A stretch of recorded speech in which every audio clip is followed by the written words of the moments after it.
Maglakad tayo. Please, Thursday. Mag-exercise ako mag-isa dito sa aming kabukiran. Usually, pag alis ng mga bata is matutulog ako. Ngayon, maglalakad ako. Maglalakad tayo dito sa aming bukid. Sabi ng mga kapitbahay, ikaw lang mag-isa? Oo, ako lang. Bakit? Di ka natakot? Bakit anong tatakot? Hindi ah. Baka daw may mga mas sasamang lalaki. Di naman. Mabait naman yan sila dito. Laban, oy kung laban. Diba? Sabi ko nga kay Elias, bakit takot? Laban.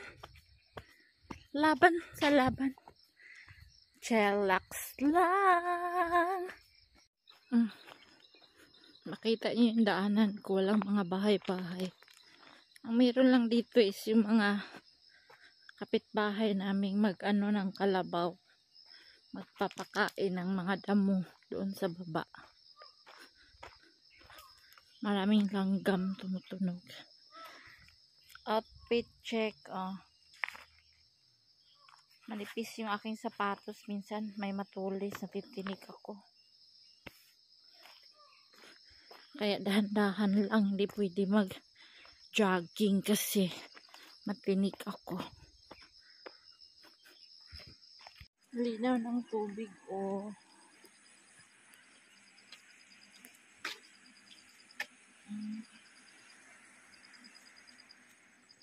Doon kami sa taas naliligo. Sa taas pa nito. Kasi dito maraming kalabaw.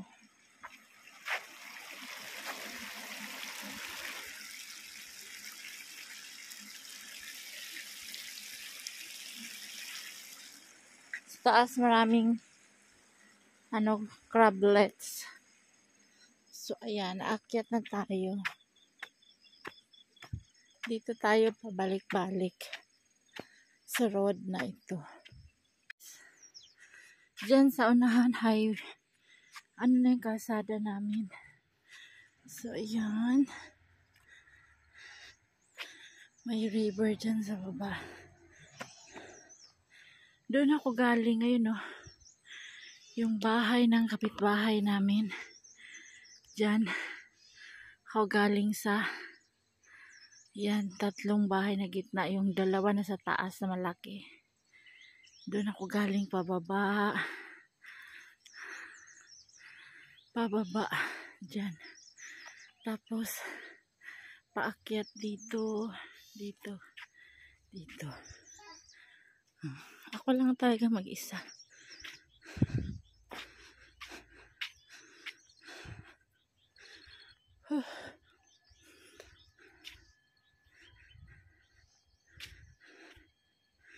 Maganda dito ma-exercise. Ikaw lang mag-isa. Wala makakita sa'yo. Doon kasi sa amin, pag naglalakad ako, saan ka pupunta? Maraming tanong. Ganito, ganito, ganyan. Mas mabuti ng mag-isa. Mas mabuti ng mag-isa. Diba? Sabi ko kay Elias, pag tapos niya mag-almusal, mag-breakfast, tulog pa eh. Sunduin niya ako dito kasi parang hindi na ako makabalik akyat doon. Hindi na ako makabalik akyat doon. Pasundo ako ng motor sa kanya. Tingnan natin yung highway sa lakarin muna natin. Ay nako, kung kailan pa maglalakad ka, kailan pa magtawag ng kalikasan. Dito tatay ako mamaya pag hindi na kaya. Maraming hagunoy oh. Kaso yung hagunoy dito parang maano siya, matinik, parang magaspang, hindi siya pwedeng iano sa puwet. Ito na lang oh. Mamaya tayo ako dyan. Ay, Pweset eh. Kung kailan pa maglalakad ka, kailan ka pa madudumi. Sa bahay, di ka naman madudumi. Ay. Ayun na guys, yun yung highway namin.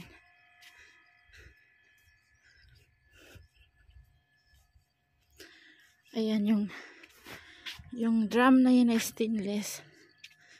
Punong-puno yan ng tubig. Makita nyo may car dadaan. Oh, ayun. Balik na tayo. Kay marami ng mga car dyan. Dito tayo walang car. Ay, punyemas eh. Dudumi ako. Ay, saksis. Muntik pa akong maligi doon. Oh. Doon ako. Pag uwi nito sa bahay, ligo. May dala naman akong tubig. Ay, alam nyo na, sa bukid ay walang papel. Apil. O, diba? Ay.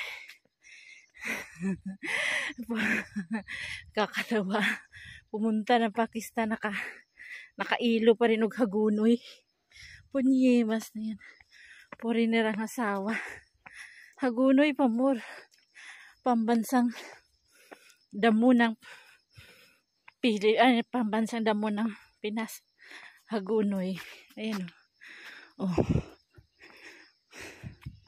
Hindi pa naman Makati ang puwet pa. May ito Makati pag uwian na. Akyat tayo ulit kasi naka na eh. Success na. O diba? Akyat ulit. Guys, 9 o'clock tayo nag-start. Pumunta dito, makyat dito. Ilang oras kaya makakaya natin. Sana sunduin ako ng motor. 30 minutes pa naman. Pawis na sa loob. Nagdubli ako ng t-shirt. Habang maglalakad tayo, yaw-yawan tayo saglit. Napaka-peaceful dito sa area namin. Dito sa Kutli, Azad Kashmir. Or yung exact address namin is Azad Jammu. Jammu, Dadyal, Jammu, Azad Kashmir. Mga Philippine girl, pag magkaroon kayo ng shoota na taga Kashmir, sahan nyo, kasala na yan. Basta taga Kashmir, 100%. Kasi base nyo lang sa my checkpoint, nakapunta naman ako sa mga city-city. Lahat ng kotse, dumadaan, pinapara. Tinitingnan ang mukha, tinitingnan ang driver license, at saka yung mga passenger sa likod. Pag nakita sa driver license na Azad Kashmir, wala nang daming tanong. Sabihin ng police, okay, go. Pero yung iba, naho-hold sila. Yun daw ang ng taga Kashmir. Mababait daw ang mga taga Kashmir. Yun ang kasabihan nila dito. Less ang krimen. Pero sa city guys, naku, doon bandang city ng Pakistan, uso na rin doon yung mga mga crime. Dito sa amin ang uso dito is lang, mga suicidal attempt, sunugin ang sarili, ng lubid, iinom ng poison, tatali yung ganyan, tatalon sa mahabang bangin.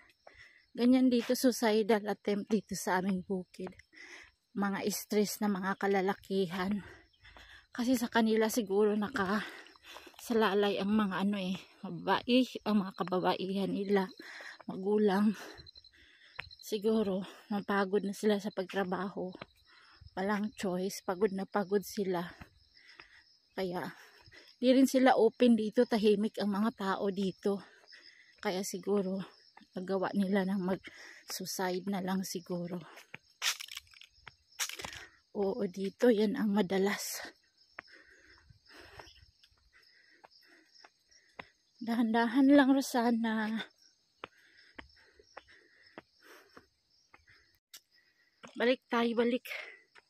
Medyo basa-basa na rin aking scarf sa loob. Mainit. Sikap ng araw is ano pa, 9:45 o'clock. Muna tayo, guys. Madumi na yan. Hanapin ang upuan. Maganda.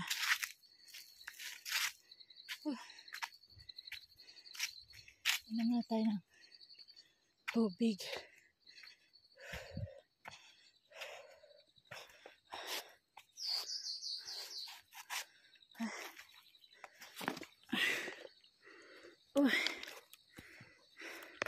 Na tayo sa baba. Pauwi na ako sa bahay. Napagod na ako. 10 o'clock. Siguro mga 30 minutes sa bahay. Tingnan natin. Yung pigs na fruit, oh. Hanggang doon sa dulo. Maraming bunga. Green pa lang siya, hindi pa hinog. Mahinog din yan. Sa karating na tayo sa bahay. First, magbihis. Kasi pawis. Time check. 10:43. Kung ganito ba lamang umaga-umaga, sipagin ka, Rosana. Iwan ko lang maging ting-ting ka ang labas. Basta abangan nyo 1 week from now. Dati tayong 84 kilos. 84.5. Pahinga muna tapos mga 11:30 luto na tayo ng lunch sa ating estudyante. Magluto lang naman ako ng rice at saka pritong manok na mga tag-isang hiwa silang tatlo. Pites. Kami mga tiguwang, mayroon kaming munggo at saka kanin. Sa gabi na magchapati. Minsan kasi pag mainit hindi ako nagawa ng chapati sa araw. Yung prata na pag may tira sa umaga, yun nakainin ni Ilya sa araw. See you guys. Magpahinga muna ako ng mga ilang minuto. Sasabak naman tayo sa kusina. A mother is always a mother. No salary, no DO. Walang basta lang. Lawan lang talaga. Hanggang sa dulo ng mundo. O, diba? Dulo ng mundo. God bless everybody. I love you all.